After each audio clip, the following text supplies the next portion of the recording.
श्री गणेशाय नमः। ओम श्री सरस्वत्यै नमः। ओम श्री गुरुभ्यो नमः। श्रुतिस्मृतिपुराणानाम् आलयं करुणालयं नमामि भगवत्पाद शंकरं लोकशंकरं समस्तजनकल्याणे निरतं करुणामयं नमामि चिन्मयं देवं सद्गुरुं ब्रह्मविद्वरं मूकं करोति वाचालं पंगुं लंघयते गिरिं यत्कृपातमहं वन्दे परमानन्दमाधवम् परमानन्दमाधवम्।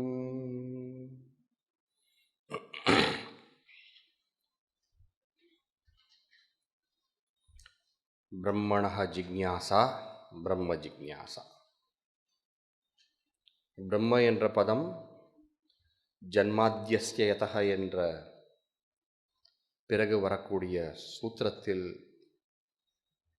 உள்ள லட்சணத்தை உடையது. எனவே பிரம்ம என்ற பதம் ஜாதி போன்ற பொருள்களாக இங்கே இருக்க முடியாது. அப்படிப்பட்ட பிரம்மணஹ ஜிக்ஞாசா. பிரம்மணஹ என்பது ஷஷ்டி விபக்தியில், அந்த பதம் பிரம்ம பதம் ஷஷ்டி விபக்தியில் உள்ளது. ஷஷ்டி என்று வரும்போது சாதாரணமாக சம்பந்த சாமானியம். சம்பந்த சாமானியம்னா என்ன அர்த்தம்? மற்ற விபக்திகளில் இருக்கக்கூடிய சம்பந்தங்களாக இல்லாமல் மற்ற சம்பந்தங்கள். கர்த்தா என்ற சம்பந்தம் இல்லை.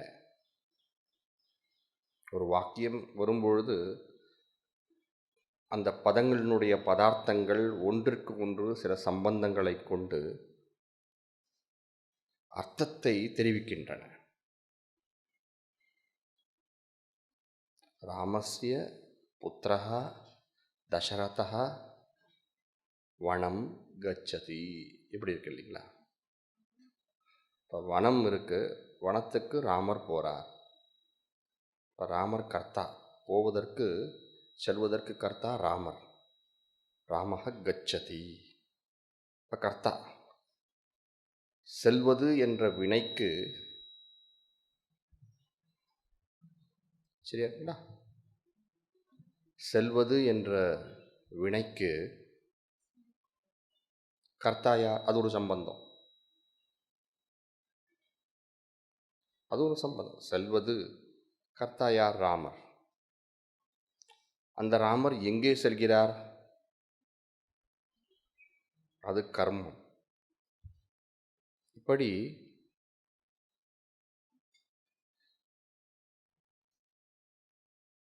இப்படி வார்த்தைக்கு வார்த்தை ஒவ்வொரு சம்பந்தங்களை கொண்டு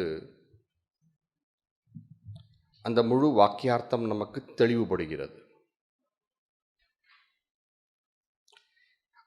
அப்படி பல்வேறு சம்பந்தங்கள் இருக்க வாய்ப்பு இருக்கும்பொழுது அந்த சம்பந்தங்கள் என்னென்ன என்று காட்டுவதற்காக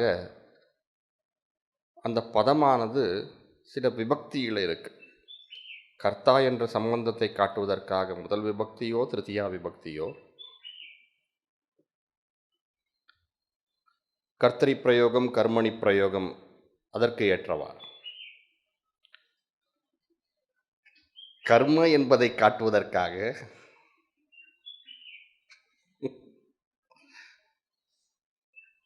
இரண்டாவது விபக்தி, அதுவும் பாட்டு பாடுது. கரணத்தை காட்டுவதற்காக மூன்றாவது விபக்தி. இப்படி சில சம்பந்தங்களை காட்டுவதற்காக பதங்கள் அந்தந்த விபக்தியிலிருந்து அந்த பதார்த்தம் எப்படின்னு என்ன சம்பந்தம் நமக்கு காட்டுது இல்லையா?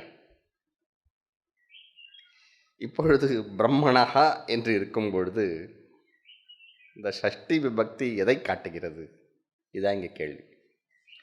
சாதாரணமாக ஷஷ்டி விபக்தி சம்பந்த சாமானியம் தான், சேஷே ஷஷ்டின்னு சொல்கிறது. இவைகள் இல்லாத சேஷம், இவைகள் இல்லாத மற்ற சம்பந்தங்கள், அந்த சம்பந்தங்களை காட்டுவதாக ஷஷ்டி. ராமஸ்ய புத்திரஹ, மம புஸ்தகம், குரோஹோ ஆக்ஞா,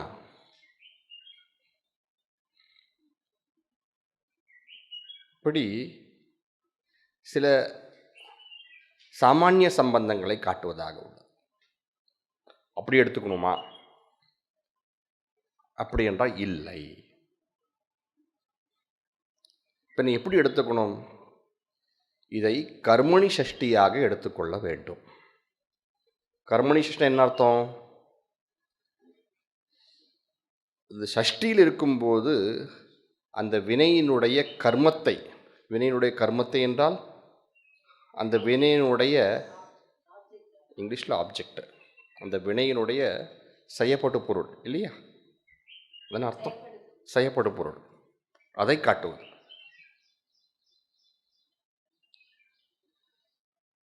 எவ்வாறு?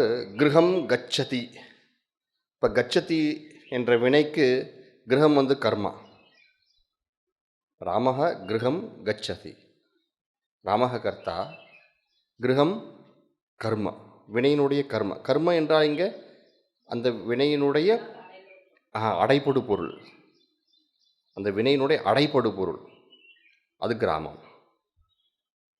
அவ்வாறாக இங்கு ஜிக்ஞாசா என்ற பதம் இருக்க, அறிய வேண்டும் என்ற ஆசை என்று இருக்க, எதை அறிய வேண்டும்? அதான் நேரடி கேள்வி. எதை பற்றி அறிய வேண்டும் என்பதில்லை, நேரான கேள்வி, எதை அறிய வேண்டும்? அதை பற்றி இருக்க விஷயங்களை அடைய வேண்டும் என்பது நேர் கிடையாது.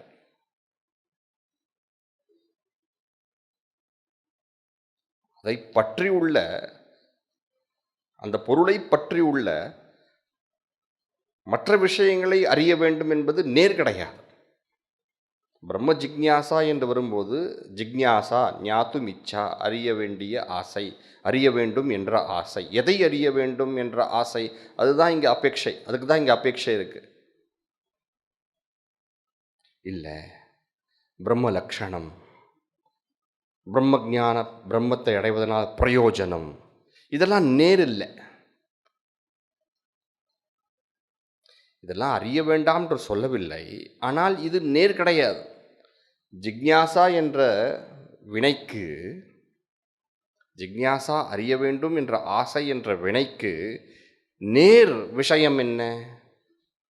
நேர் விஷயம் பிரம்மா. எனவே பிரம்மத்தை அறிய வேண்டும் என்ற ஆசை.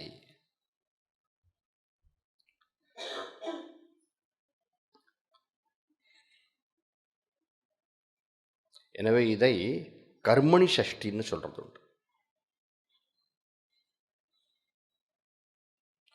பூர்வபக்ஷி கேட்கிறார், இதை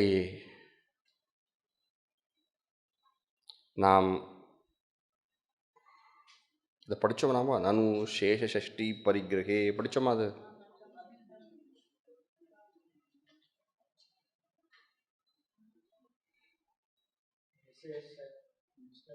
விசேஷனிஷ்டத்வா.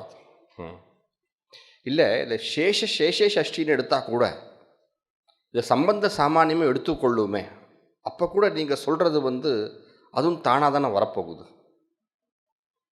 நனு சேஷஷ்டி பரிகிரகே அப்படி பிரம்மண ஜிக்ஞாசா கர்மத்துவம் ந விருத்தியதே சம்பந்த சாமானியஸ்ய விசேஷனிஷ்டத்வாத் அப்படின்னு பூர்வபக்ஷி. அதுக்கு என்ன பொருள் என்றால், சேஷஷ்டின்னு எடுத்துக்கொண்டா கூட, சேஷஷ்டின்னு எடுத்தால் என்ன அர்த்தம்? என்ன அர்த்தம் என்றால் பிரம்மத்தை பற்றிய விசாரம், பிரம்மத்தின் மீது விசாரம் என்பது கர்மணி சஷ்டி, அல்லது பிரம்மத்தின் விசாரம் கர்மணி, பிரம்மத்தின் விசாரம் அப்படி எடுத்துப்போமே. பிரம்மத்தின் விசாரம் கர்மணி சஷ்டி, பிரம்மத்தை பற்றிய விசாரம் சேஷஷ்டி.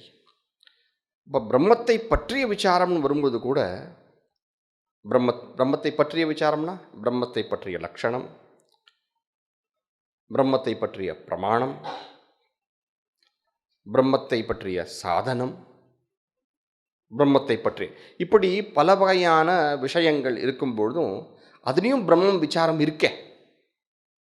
இப்படி எல்லா விசாரமும் இருக்க இந்த விசாரம் இருக்க தானே செய்யும். பிரம்மத்தையும் தானே விசாரம் செய்வோம். அப்போது பிரம்மத்தை விட போகிறதில்ல இல்லையா? எல்லாவற்றையும் விசாரம் செய்யும்போது அந்த பிரம்மத்தையும் தானே விசாரம் செய்வோம். அப்படி சாமானிய சம்பந்த சாமானியஸ்ய விசேஷனிஷ்டத்வாத், பல பல விசேஷங்களில் இது ஒரு விசேஷமாக இருக்குமே. எனவே நீங்கள் சொல்வதும் பிரம்ம விசாரம் செய்யணும்னு சொல்கிறீங்க, அந்த பிரம்ம விசாரமும் இதில் அடங்கிதானே போகுது. அப்படி பூர்வபக்ஷி கேள்வி கேட்க சித்தாந்தி விளக்கம் சொல்கிறாரு. அதுக்கு பூர்வபக்ஷி என்ன சொல்ல வராருன்னு கூட அபிப்பிராயம் இருக்குது. அதை புரிந்திருந்தாலும் அதை புரிஞ்சது போல் காட்டிக்காம நேரடியாக பதில் சொல்கிறார். அப்படி பதில் சொல்ல அந்த பூர்வபக்ஷி என்ன செய்வான்? அந்த பூர்வபக்ஷி தான் சொல்ல வேண்டிய விஷயத்தை, தன்னுடைய கூட அபிப்பிராயத்தை விளக்குவான். இதனால் அப்படி சொல்கிறேன்னு. அப்போ பாஷிக்கார் இல்லை, அது தேவையில்லை அப்படின்னு சொல்லுவார். பார்ப்போம். உத்தரம். ஏவம் அப்பி பிரத்யக்ஷம் பிரம்மணः கர்மத்வம் உத்ஸ்ருஜ்ய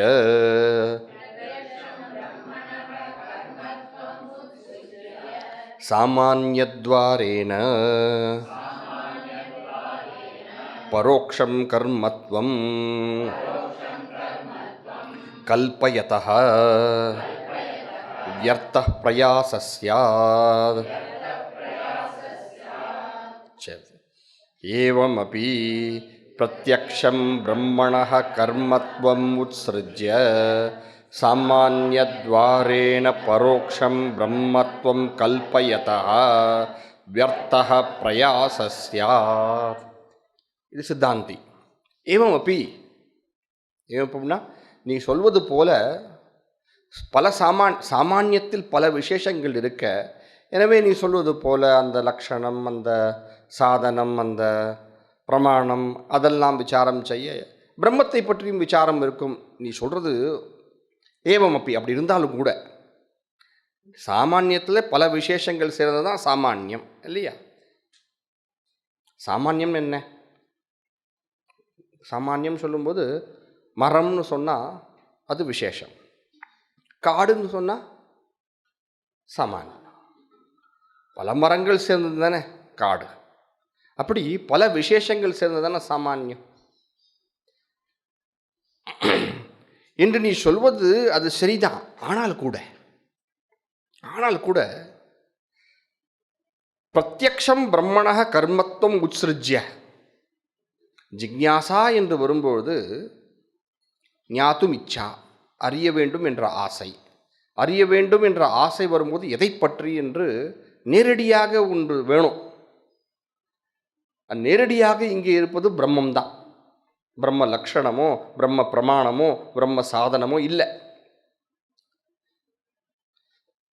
எனவே பிரத்யக்ஷமாக பிரம்மம் கர்மமாக இங்கே இருக்க, பிரத்யக்ஷமாக பிரம்மம் இங்கே அந்த ஜிக்ஞாசையினுடைய விஷயமாக இருக்க, கர்மத்துவம்னா ஜிக்ஞாசாவோட விஷயமாக இருக்க, அதை விட்டுட்டு சாமானியம் மூலமாக சாமானிய துவாரேன பரோக்ஷம் கர்மத்துவம் கல்பயதா. பரோக்ஷம் என்றால் சுற்று வளைத்து, நேராக இல்லை. நேராக ஜிக்ஞாசா என்ற பதற்கு நேராக என்ன அவசியம்? எதை பற்றி என்றுதான் அவசியம். அறிய வேண்டும் என்ற ஆசை, எதை பற்றி, அதுதான் நேரடியாக நமக்கு வருது. அதை விட்டுட்டு நீ எல்லாமே கொண்டு அதுக்கு நடுவில் இதையும் வச்சு பரோக்ஷம் கர்மத்துவம் கல்பயதா, இப்படி நேரடியாக இல்லாமல் சுற்று வளைத்து பிரம்ம விசாரம் என்பதை கொண்டு வருவது வியர்த்தக பிரயாசக சியாத். இப்படி பரோக்ஷம் கர்மத்துவம் கல்பயதா, பரோட்சமாக நேரடியாக அந்த விசாரத்திற்கு பிரம்மம் என்று கொண்டு வராமல் இப்படி பல விஷயங்களில் கொண்டு அதில் பிரம்மமும் ஒன்றாக வைத்து இப்படி பரோட்சமாக சுற்று உழைத்து மூக்க பிடிக்கிறது போல இப்படி சொல்கிறது வியர்த்தக பிரயாசக சியாத். இது தேவையில்லாத ஒரு பிரயாசமாக இருக்கே, தேவையில்லாத ஒரு வேலையாக இருக்கே.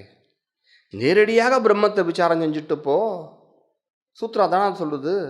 பல விஷயங்கள் நான் விசாரம் செய்ய போகிறேன், பிரம்மத்தை பற்றிய பல விசாரங்களை செய்ய போகிறேன், அதில் இதுவும் ஒன்றா இருக்கு. இது நேரடி இல்லையே.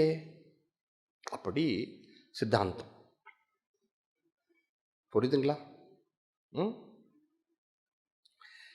இப்போ அப்போ சித்தாந்தி இப்படி சொல்ல பூர்வபக்ஷி சொல்கிறார், இல்லை இது தேவையில்லாத வேலைன்னு நினைக்காத, நான் நல்லது தான் பண்ண பார்க்குறேன். என்ன பண்ண பார்க்குற நீ? அடுத்த பூர்வபக்ஷி சொல்கிறார், ந வியர்த்தஹ பிரம்மாஸ்ருத அசேஷ விசார பிரதிஜானார்த்தத்வாத் இதி சேத்.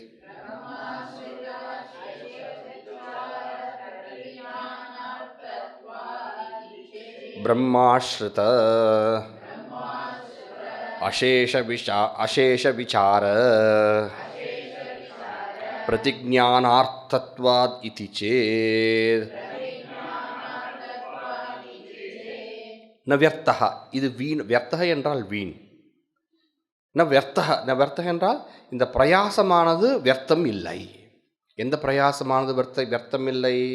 சம்பந்த சாமானியமாக கொண்டு அனைத்து பிரம்மத்தை பற்றிய விசாரம் அனைத்தையும் செய்து அதில் பிரம்மத்தையும் விசாரம் செய்வது என்பது வியர்த்தம் இல்லை. ஏன் வியர்த்தம் இல்லை? இது முதல் சூத்திரம் நமக்கு ஞாபகப்படுத்துகிறாங்க பூர்வபக்ஷி. முதல் சூத்திரம் என்ன செய்யணும்? இந்த கிரந்தத்தில் வரக்கூடிய இவையெல்லாம், இந்த கிரந்தத்தில் வரக்கூடிய எல்லாவற்றையும் அதை கருத்தில் கொண்டு முதல் சூத்திரம் அமையணும். இந்த கிரந்தத்தில் என்னென்ன இருக்குது? 191 அதிகரணங்கள் இருக்கின்றன.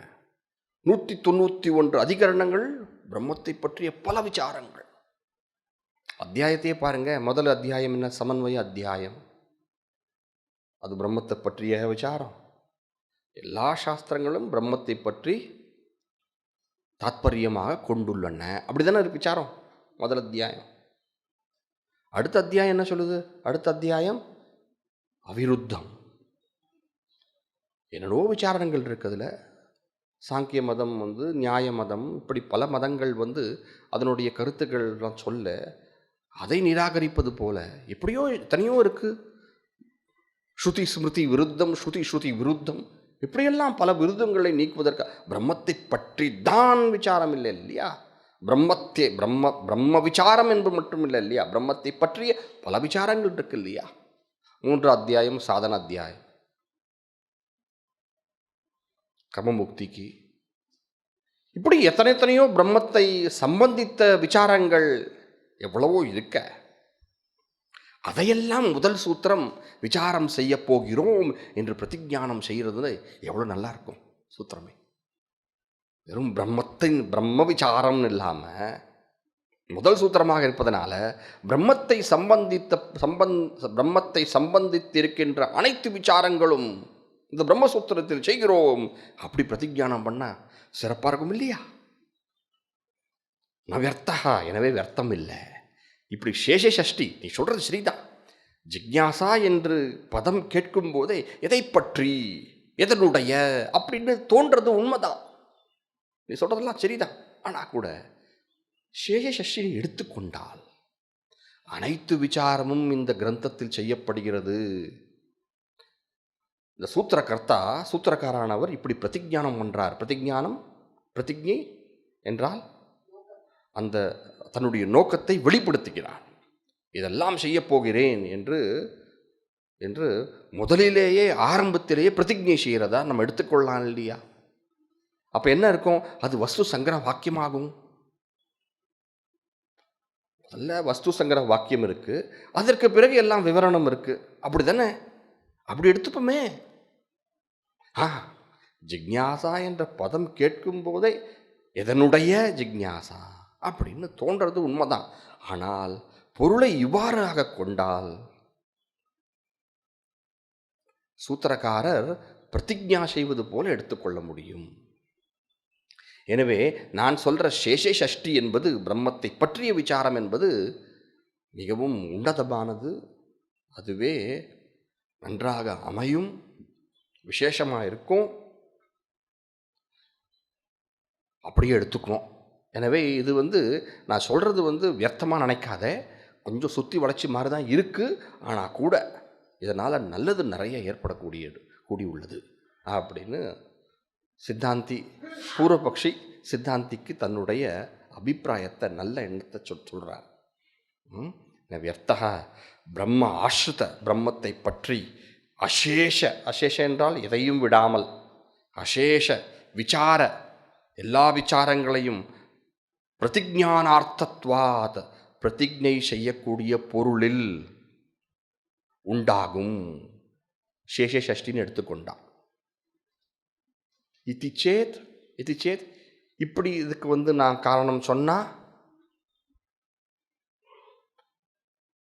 என்ன தப்பு நினைக்கிறீங்க? ஒன்றுமே தப்பு இல்லையா? அது நல்லது தானே. இது என்ன ஆகும்னு கேட்டிங்கன்னா, இதுதான் கூட அபிப்பிராயம். ரகசியமான உட்கருத்து மறைத்து கொண்டு நல்லது செய்வது போல பேசுறது. இதில் என்ன ஆகும்? உதாரணத்துக்கு சொல்கிறேன் பாருங்க. பிரம்மத்தை அடைவதற்கு சாதனம் என்ன? பிரம்மத்தை பற்றி அனைத்து விசாரங்கள் இல்லையா? பிரம்மத்தை அடைவதற்கு சாதனம் என்ன? மகா வாக்கிய ஞானம். மகா வாக்கிய ஞானம் இந்த பிரம்ம ஞானத்தை கொடுக்க வேண்டும் என்றால் என்ன இருக்க வேண்டும்? சித்தசுத்தி, சித்த ஏகாகிரம். சித்தசுத்தி ஏற்பட வேண்டும் என்றால் என்ன? கர்மயோகம். சித்த ஏகாகிரம் ஏற்பட வேண்டும் என்றால் உபாசனை. அதையும் விசாரம் பண்ண நல்லது தானே. கர்மயோகத்தை பற்றி விசாரம் பண்ண நல்லது தானே. உபாசனை பற்றி விசாரம் பண்ண நல்லது தானே. என்ன தப்பு? சரி, இது வரைக்கும் சரிதான். ஆனால் பிரம்மத்தை பற்றி அனைத்து விசாரம் ஞாபகம். பிரம்மத்தை அடைவதற்கு வழியாக இல்லாமல் இருப்பது என்ன? பிரம்மத்தை அடைவதற்கு வழியாக இல்லாமல் இருப்பது யாவை அப்படின்னு அடுத்தது. பிரம்மத்தை பற்றி அனைத்து விசாரங்கள், பிரம்மத்தை அடைவதற்கு வழி, அதை பற்றியும் விசாரம். பிரம்மத்துக்கு இதெல்லாம் வழி இல்லை. சகாம கர்மம் வந்துடுச்சு. சகாம கர்மத்தின் வகைகள் என்ன? இஷ்டாபூர்த்தம். இஷ்டபூர்த்தம் தெரியும் இல்லைங்களா? இஷ்டாபூர்த்தம் தெரியும் இல்லைங்களா? அதனுடைய விஸ்தாரம் பண்ணு. எங்கே இருக்கிறதெல்லாம் கர்மகாண்டம், எங்கே இருக்கிறதெல்லாம் சகஸ்திர அதிகரணங்களை கொண்ட ஜெய்மினி கர்மகாண்டி தானே சொல்கிறான். அதெல்லாம் நமக்கு ஐடியா சொல்கிறான். இதெல்லாம் இப்படிலாம் விஸ்தாரமாக சொல்லணும். எப்படி ஜெய்மினி விஸ்தாரமாக சொன்னார். இப்போ நம்ம எங்கே கொண்டு போகிறான் இவன்? கர்மகாண்ட விசாரத்தை கொண்டு போகிறான். எப்படி கொண்டு போகிறான்? பிரம்மத்தை பற்றி அனைத்து விசாரம் என்ற பாதையின் மூலமாக நம்மை அங்கே கொண்டு செல்கிறான். இப்படி பிரம்மத்தை பற்றிய அனைத்து விசாரம்னு வரும்போது பிரம்மத்தை எதனால் அடைய முடியும், எதனால் அடைய முடியாது, அந்த விசாரம்லாம் எதுக்கு நமக்கு இப்போ? முடிவே இல்லை இல்லையா? அதான் வள்ளுவர் அழகா சொல்லுவார், கற்க கசடர இது கற்பவைன்னு போடுறாரு பாருங்க. அங்க முடிவே இல்லை.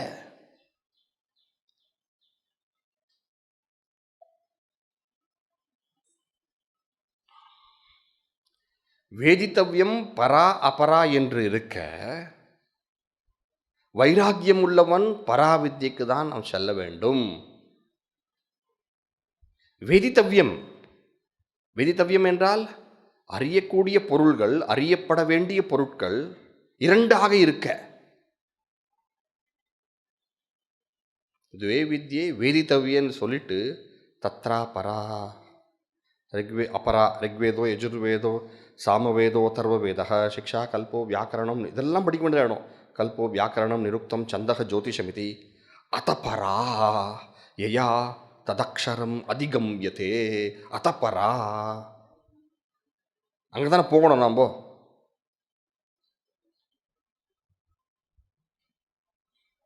இப்படி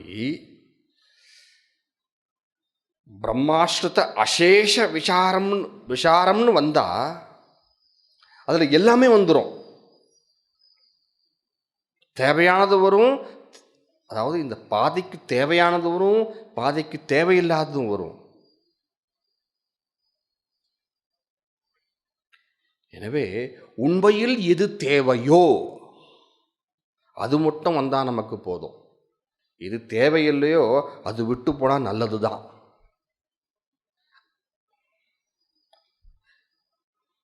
ஆனால் பிரம்ம விசாரம்னு சொல்லும்போது, பிரம்மத்தை பற்றிய விசாரம் சொல்லும்போது அது சில தேவையான விசாரங்களும் இருக்கு இல்லையா? அதெல்லாம் என்ன ஆகும்? அதெல்லாம் என்ன ஆகும்? அதெல்லாம் பண்ணிடும் இல்லையா? இப்போ கர்மணி சஷ்டின்னு சொன்னால் அதெல்லாம் விட்டு போயிடுமே. இவன் சொல்கிற போது சேஷ சஷ்டின்னு சொன்னால் தேவையில்லாத சாக்கடை தூசு மண் எல்லாம் உள்ளே வந்துடும் வீட்டுக்குள்ளே, இவன் சொல்கிறது போல பண்ணா. ஆனால் பாஷ்யக்கார் சொல்கிறது போல பண்ணால் எல்லாம் மற்ற தேவையானதான் விட்டு போயிடுமே. இப்போ என்ன பண்ணுறது? பாஷ்யக்கார் சொல்கிறார், இல்லை, பிரம்மாஸ்ருத அசேஷ விசாரம் செய்யணும்னா அதை சேஷ சஷ்டின்னு சொல்லணும்னு அவசியம் இல்லை. கர்மணி சஷ்டின்னு சொல்லிட்டாலே போதும், அதெல்லாம் தானாக வரும். எப்படி எப்படி சொல்கிறீங்க? சொல்கிறார் பாருங்க, அருமையாக சொல்கிறார். பார்ப்போம். ந பிரதான பரிகிரஹே தத் அபேட்சிதானாம் அபி அர்த்தாக்ஷிப்தத்வாத்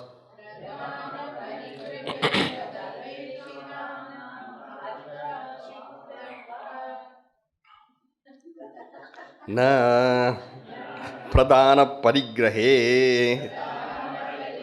தத் அபேட்சிதானாம் அபி அர்த்தாக்ஷிப்தத்வாத் பிரம்ம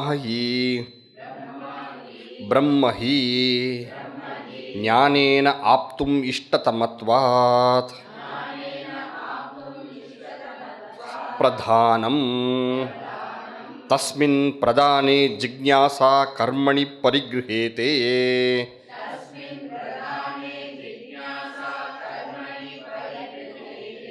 பரிகிரஹீதே யைஹி ஜிக்ஞாசிதைஹி வினா பிரம்ம ஜிக்ஞாசிதம் ந பவதி.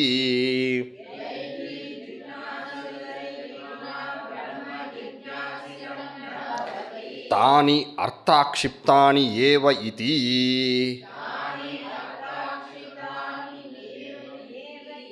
தானி அர்த்தாக்ஷிப்தானி ஏவ இதி ந ப்ருதக் சூத்ரைதவ்யானி யதா ராஜாசௌ கச்சதி இத்யுக்தே ச பரிவாரஸ்ய ராஜ்ஞः கமனம் உக்தம் பவதி.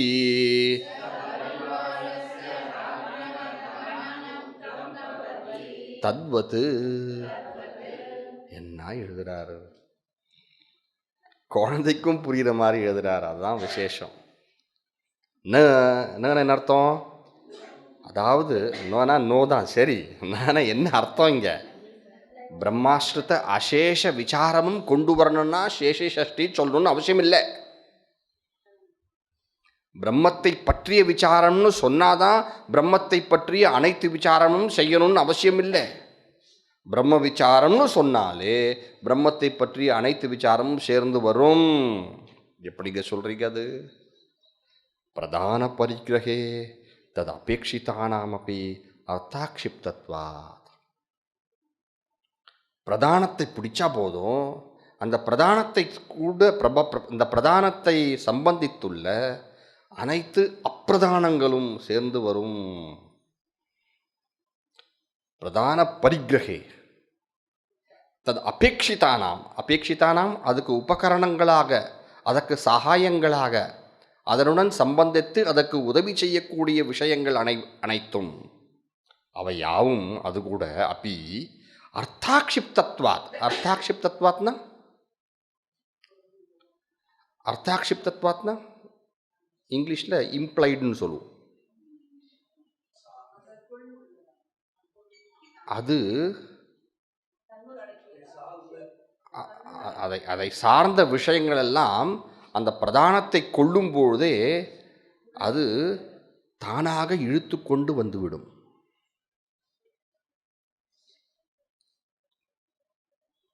அது சொன்னது போலதான். பிரதானத்தை சொன்னா அந்த பிரதானம் இல்லாத ஆனால் அதுடன் சேர்ந்து கூட இருக்கக்கூடிய விஷயங்கள்லாம் சொன்னது போலதான்.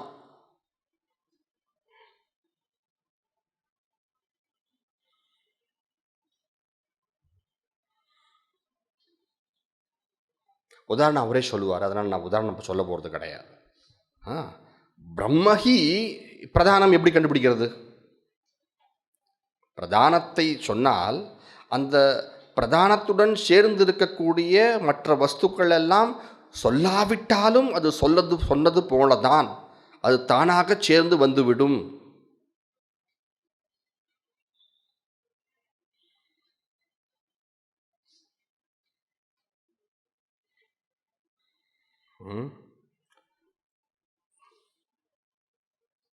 ஒரு உதாரணம் சொல்றேன் வச்சுக்கோங்க.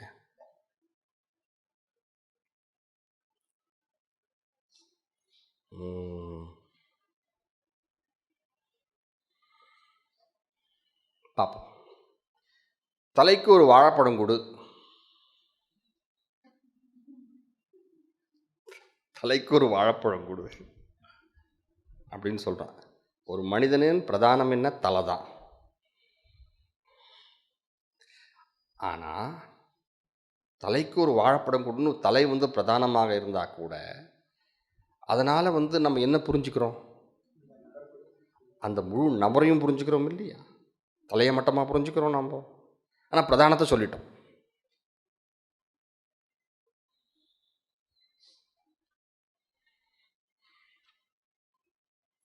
பிரதானத்தை சொல்லும்போது அதன் கூட சேர்ந்து இருக்கக்கூடிய அப்பிரதானமும் அது தானாகவே விளங்கும். அது சொன்னது போலதான். பாஷகர் உதாரணம் சொல்லுவாரு, அதனால் அங்கே வரும்போது பார்ப்போம் நம்ம. பிரதான பரிகிரகே தது அபேட்சிதானாம் அப்படி அர்த்தாக்ஷிப்தத்வாத். பிரதானத்தை சொல்லும்பொழுது அதனுடன் சேர்ந்துள்ள அதுக்கு உபகரணங்களாக இருக்கக்கூடிய மற்றவைகளும் அர்த்தாக்ஷிப்தத்வாத், அது சொன்னது போலதான். சரி, பிரதானம் என்ன? இங்க பிரதானம் பிரம்மம் தான். பிரதானம் எப்படி பிரம்மம் தான் பிரதானம் சொல்றீங்க? அந்த வார்த்தையை எடுத்துக்குங்க, பிரம்ம ஜிக்ஞாசா என்ற வார்த்தை எடுத்துக்குங்க. பிரம்ம ஜிக்ஞாசா எப்படி பொருள் கொள்றது? பிரம்மணஹ ஜிக்ஞாசா. இந்த ஜிக்ஞாசா இந்த வார்த்தையும் கொஞ்சம் பிரிங்க, அதுக்கும் விக்கிரக வாக்கியம் கொடுங்க. ஜிக்ஞாசா ஞாத்தும் இச்சா இல்லையா? அப்ப என்ன முழு வாக்கியம்? பிரம்ம ஜிக்ஞாசா என்பதற்கு முழு விக்கிரக வாக்கியம் என்ன?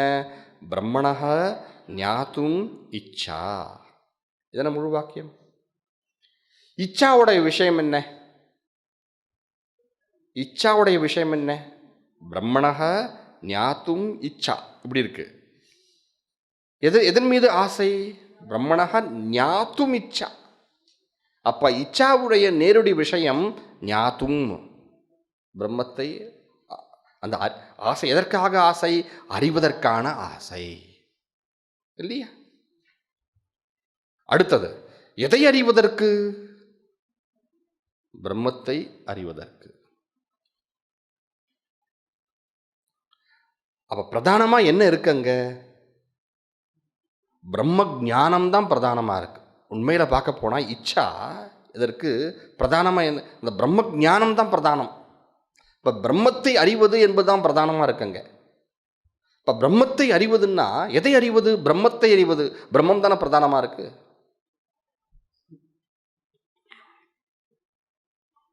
பிரம்மஹி ஞானேன ஆப்தும் இஷ்டதமத்வாத் பிரதானம். பிரம்மம்தான் ஞானத்தினால் அடைவதற்கு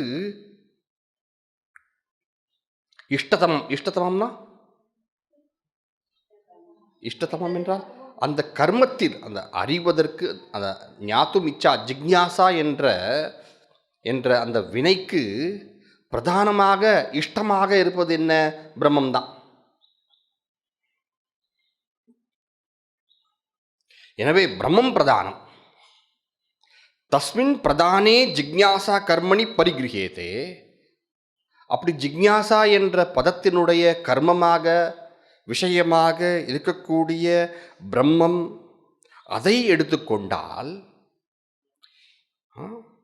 தஸ்மின் பிரதானே ஜிக்ஞாசா கர்மணி பரிகிரஹேதே. பரிகிரஹேதே பரிகிரஹேதே அதை எடுத்துக்கொண்டால், அதை பிடித்து கொண்டால், அதை கொண்டால், எதை கொண்டால்? ஜிக்ஞாசா கர்மமாக. ஜிக்ஞாசா கர்மமாக ஜிக்ஞாசா என்ற வினையினுடைய விஷயமாக இருக்கக்கூடிய பிரம்மம் என்ற பிரதானத்தை பிடித்தால், அதை எடுத்துக்கொண்டால், அதை விசாரம் செய்ய வேண்டும் என்று சொன்னால் என்னாகும்? எய்ஹி ஜிக்ஞாசிதைஹி வினா பிரம்ம ஜிக்ஞாசிதம் ந பவதி. எதை விசாரிக்காவிடில், எவையெல்லாம் விசாரிக்காவிடில் பிரம்மம் விசாரித்ததாக ஆக முடியாதோ தானி அவை யாவும் அர்த்தாக்ஷிப்தானி. அவையெல்லாம் கொண்டது போலதான், அவையெல்லாம் இங்கு இருப்பது போலதான். எனவே ந பிருத்தக் சூத்திரைதவ்யானி. அதை பிருத்தக்காக அதை வேறாக, அதற்காக இன்னொரு சூத்திரம் அமைக்க வேண்டும் அவசியம் இல்லை. அதாத்தோ பிரம்ம ஜிக்ஞாசா ஒரு சூத்திரம். ஆனால் பிரம்மத்தை அறிய வேண்டுமென்றால் பிரம்மத்துடைய லட்சணம் வேணும். எனவே அடுத்த சூத்திரம் அதாத்தோ பிரம்ம லக்ஷண ஜிக்ஞாசா. பிரம்ம லக்ஷணத்தை தெரியணும்னா பிரம்ம எந்த பிரமாணத்தால் அந்த லக்ஷணம் தெரிய வருகிறதோ அந்த பிரமாணத்தை பற்றி விசாரம் செய்யணும். எனவே அதாத்தோ பிரம்ம பிரமாண ஜிக்ஞாசா. இப்படி ஒவ்வொரு விஷயத்துக்கும் நம்ம ஒரு சூத்திரம் அமைக்கணும்னு அவசியம் இல்லை. ந பிருத்தக் சூத்திரைதவ்யானி. முதல் சூத்திரத்தில் பிரம்மத்தை பற்றி விசாரம் செய்ய போகிறோம் அப்படின்னு சொன்னால் போதும். அந்த எந்தெந்த விஷயத்தெல்லாம் விசாரம் செய்யாமல் பிரம்ம விசாரம் செய்ய முடியாதோ பூர்ணமாகாதோ அவையெல்லாம் அந்த பிரம்ம விசாரம் செய்ய போகிறோம் என்று அது சொன்னாலே போதும். மற்றதெல்லாம் சொன்னது போலதான். அதான் அர்த்தாக்ஷிப்தானி, சொன்னது போலதான். எல்லாமே பிரித்து சொல்லணும்னு அவசியம் இல்லை. பிரதிஜ்ஞா பண்ணும்போது பிரம்மத்தை விசாரம் செய்கிறோம்னு பிரதிஜ்ஞா பண்ணால் போதும். அந்த பிரம்மத்துடன் சேர்ந்த அனைத்து விசாரங்களும் எந்த விசாரம் செய்யாவிட்டால் பிரம்ம விசாரம் செய்வது ஆகாதோ அவையெல்லாம் விசாரம் செய்யப்படும் என்று சொன்னது போலதான்.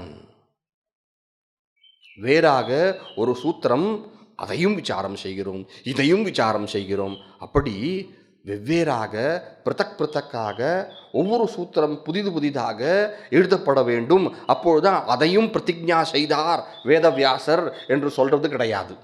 இப்படி சொன்னா போதும், அதையும் அவர் பண்ண போறாருன்னு தெளிவாயிடும். உதாரணம், இந்த உதாரணத்தை இதோட உகந்த சொல்லவே முடியாது. அதனால தான் நான் இந்த உதாரணம் சொல்லாமல் வேற ஏதோ மக்கு உதாரணம் கொடுத்தேன். சொல்கிறாரு பாருங்க உதாரணம். யதா ராஜாசௌ கச்சதி யுக்தே, அரசன் செல்கிறான் என்று சொன்னாலே, ச பரிவாரஸ்ய, அரசனுடைய பரிவாரம். அரசன் அரசன் சொல்கிறது உண்டு இல்லையா, அவர் ஏதோ ஏதோ சொல்கிறது உண்டு. அரசன் ஊர்வலம் வருகிறார் இல்லையா, அரசன் ஊர்வலம் வருகிறார் அப்படின்னு சொல்கிறோம். நகர்வலம், அரசர் நகர்வலம் வருகிறார் அப்படி இருக்கு, ஏதோ இருக்கு இல்லையா. அரசன் நகர்வலம் வருகிறார் அப்படின்னு அரசர் வருகிறார்னு சொன்னால் என்ன ஆகிடும்? ச பரிவாரம். குதிரை வருது, யானை வருது, காலில் நடந்து போகிற சேனைகள்லாம் வருது, மந்திரி வருது அப்படின்னு சொல்கிறது உண்டா? சொல்லணும்னு அவசியம் உண்டா? அது சொன்னது போல தான்.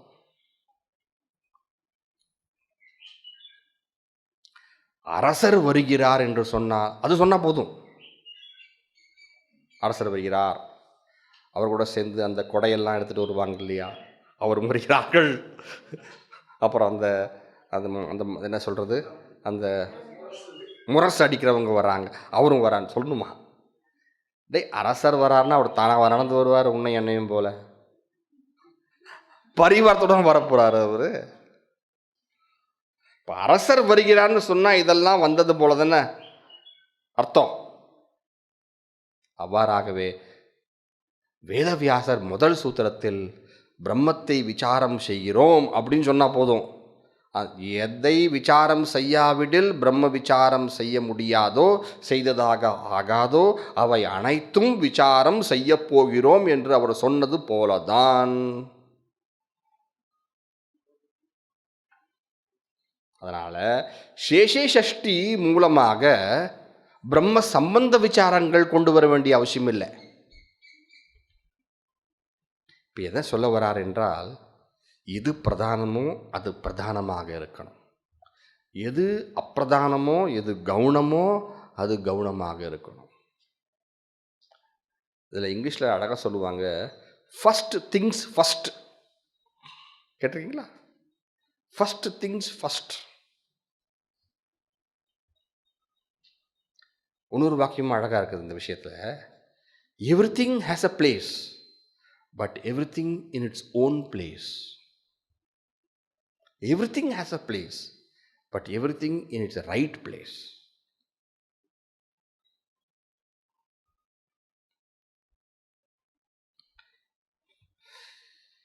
இவன் சொல்கிறது போல் சேஷஷ்டி எடுத்தால் என்ன அர்த்தம்? எல்லாம் அப்படி மாறிடும். முதல் பிரம்மத்தை பற்றிய பல விசாரங்களை செய்து அப்புறம் பிரம்ம விசாரம். எங்கேயோ பிரம்ம விசாரம் போயிடும். இங்கே எப்படி ஆகும்? பிரம்ம விசாரம் பிரதானம். அந்த பிரம்ம விசாரம் செய்வதற்கு என்னென்ன அவசியமோ அதையும் விசாரம் செய்வோம்.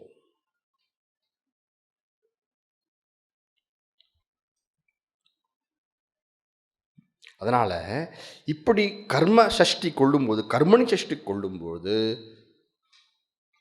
என்ன ஆகும்? தேவையான விசாரம் மட்டும்தான், தேவையில்லாத விசாரங்கள் வர வாய்ப்பில்லாமல் விசாரம் சரியான ரீதியில் பாதையில் செல்லும்.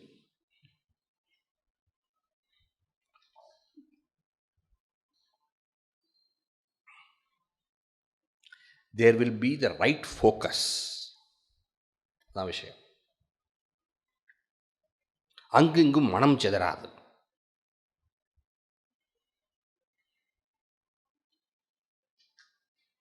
இதான் விஷயம். சரி,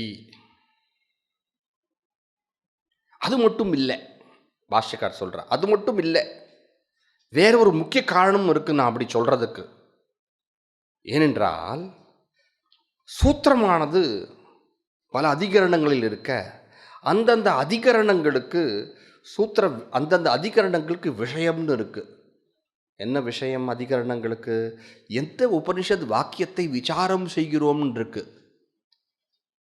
எந்த உபனிஷத் வாக்கியத்தை, எந்தெந்த விஷய உபனிஷத் வாக்கியங்களை விசாரம் செய்கிறோம் இருக்கு, அதுதான் அதிகரணத்தோட விஷயம். ஞாபகம் இருக்குங்களா? அதிகரணத்துக்கு 5 அங்கம் இருக்கு.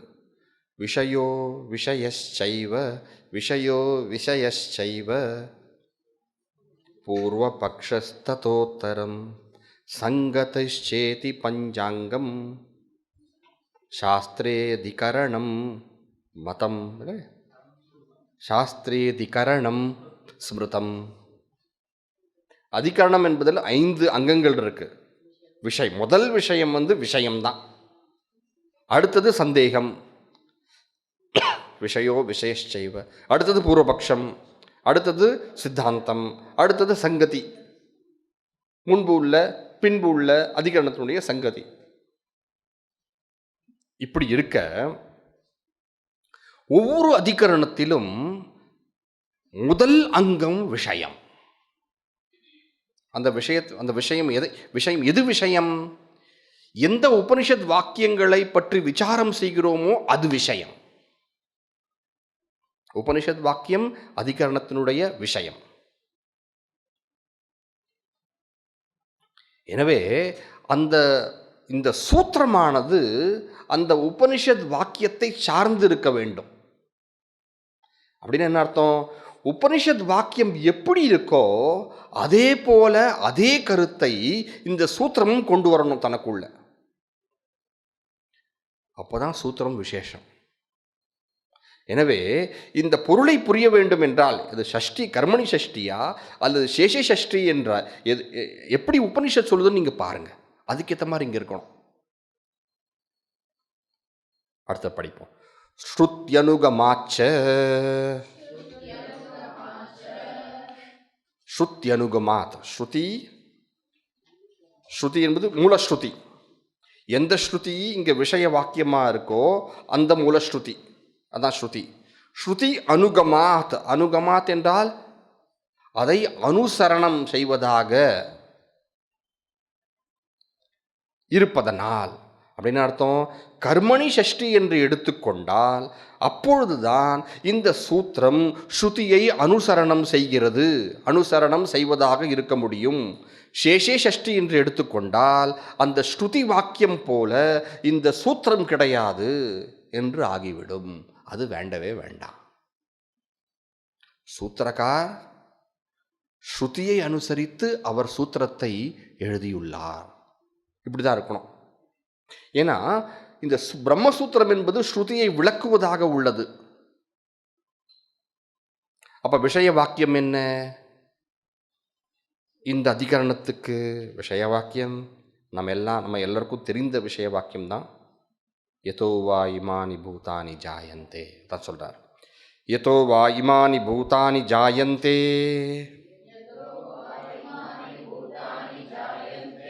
முதல்ல படிப்போம். ஸ்ருத்யனுகமாச்ச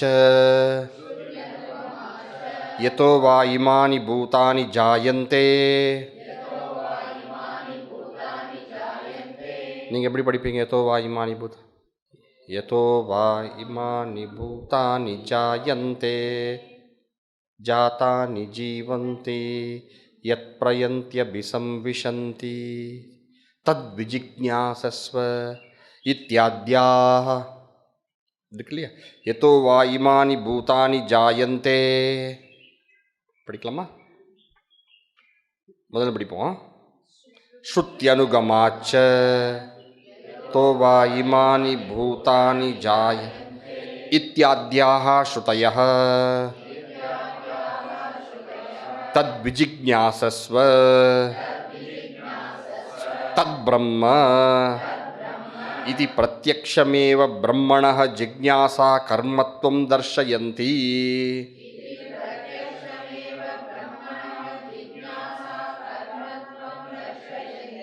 தச்ச கர்மணி ஷஷ்டி பரிக்ரஹே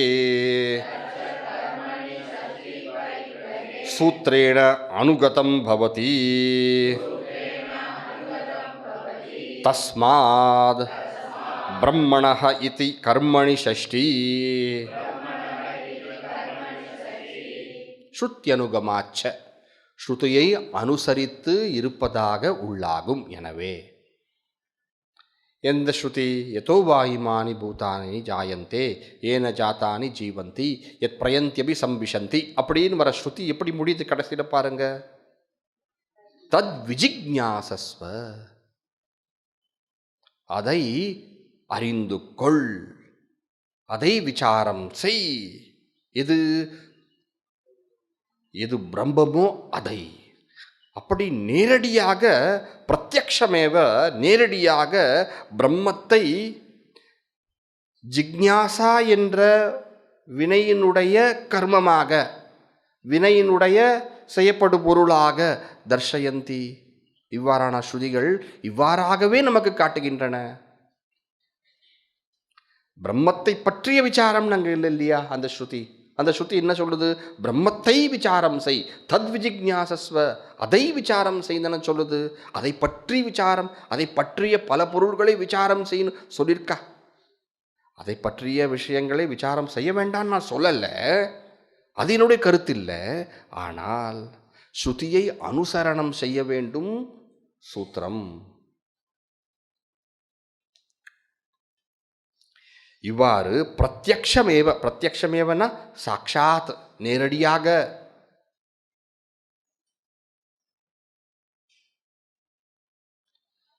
பிரத்யக்ஷமேவ பிரம்மணः ஜிக்ஞாசா கர்மத்துவம் தர்ஷயந்தி. அப்படியே ஸ்ருதியே தத் விஜிக்ஞாசஸ்வ தத் பிரம்ம என்று, அதை விசாரம் செய் என்று சொல்லும்போது தச்ச கர்மணி ஷஷ்டி பரிகிரகே, அந்த அப்படி எப்படி, எவ்வாறு அந்த பிரம்மமானது பிரத்யக்ஷம் ஜிக்ஞாசா கர்மமாக, ஜிக்ஞாசா விஷயமாக ஸ்ருதி சொல்லியிருக்கோ, அது அப்படியே இங்கே வந்தது போல இருக்கும். எப்போ? கர்மணி ஷஷ்டி பரிகிரகே, கர்மணி ஷஷ்டியை நாம் இங்கே கொண்டால் அங்கே இருக்கிறது இங்கே இருக்கிறது அப்படியே சமமாக இருக்கும். அதாதோ பிரம்ம ஜிக்ஞாசான்னு இருக்கு பாருங்க, இங்கேயும் பாருங்க விஜிக்ஞாசஸ்வ அப்படி இருக்கு பாருங்க. அந்த வார்த்தைக்கு வார்த்தை அப்படியே ஒட்டி போகுது இல்லையா? அங்கே எப்படி ஸ்ருதி இருக்கு சொல்லியிருக்கு? பிரம்மத்தை ஜிக்ஞாசா கர்மமாக சொல்லியிருக்கு. அது இங்கே பொருந்தி போகும். இப்படி பொருள் கொண்டா, கர்மணி ஷஷ்டின்னு எடுத்துக்கொண்டா. தச்சனா அந்த பிரத்யக்ஷம் பிரம்மம் ஜிக்ஞாசா கர்மமாக இருப்பது. கர்மணி ஷஷ்டி என்று பொருள் கொண்டால் என்னாகும்?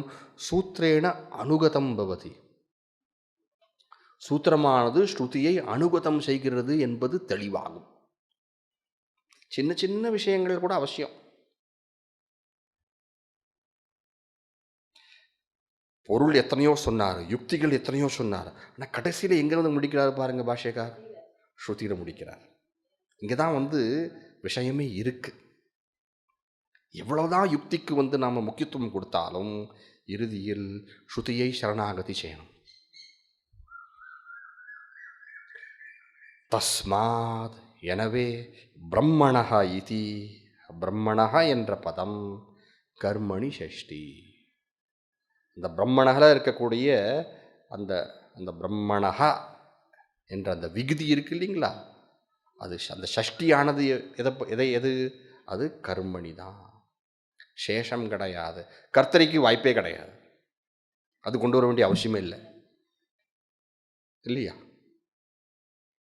பிரம்மத்தினுடைய ஜிக்ஞாசான்னு பொருளாயிடும். அப்புறம் பிரம்மத்துக்கு ஏதோ ஒரு விசாரம் செய்ய வேண்டும் என்ற ஆசை தோன்றியதுன்னு ஆயிடும். அது அர்த்தம் கிடையாது. கர்த்தரி சஷ்டி கிடையாது, சேஷ சஷ்டியும் கிடையாது. இது கர்மணி சஷ்டி தான் அப்படின்னு முடிக்கிறார்.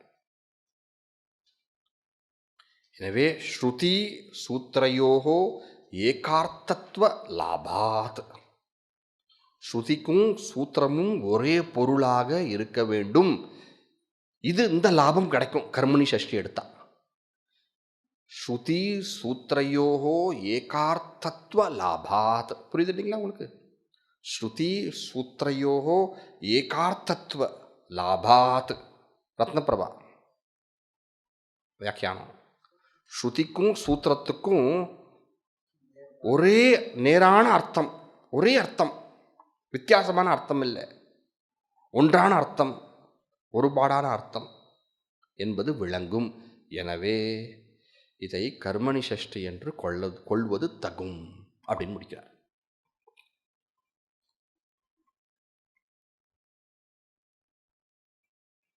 சரியா?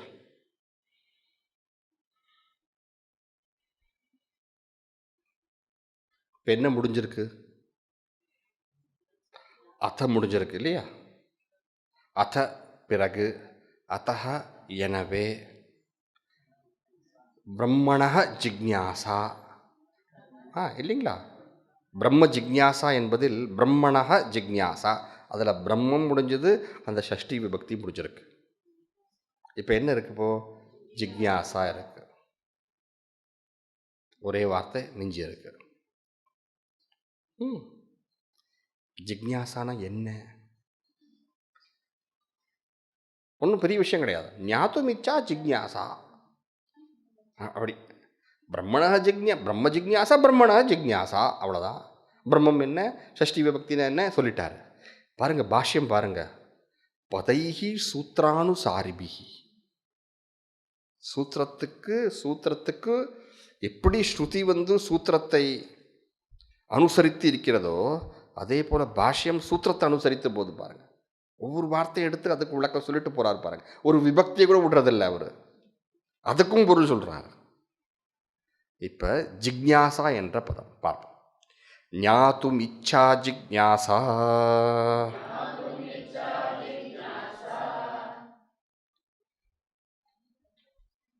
இது அடுத்த வகுப்பில் எடுப்போம். ஏன்னா இது முடிக்க முடியாது. சரி.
पूर्णमदः पूर्णमिदं पूर्णात् पूर्णमुदच्यते पूर्णस्य पूर्णमादाय पूर्णमेवावशिष्यते।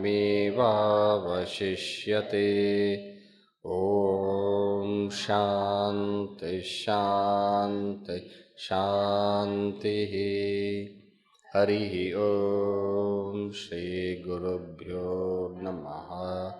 हरिः ॐ।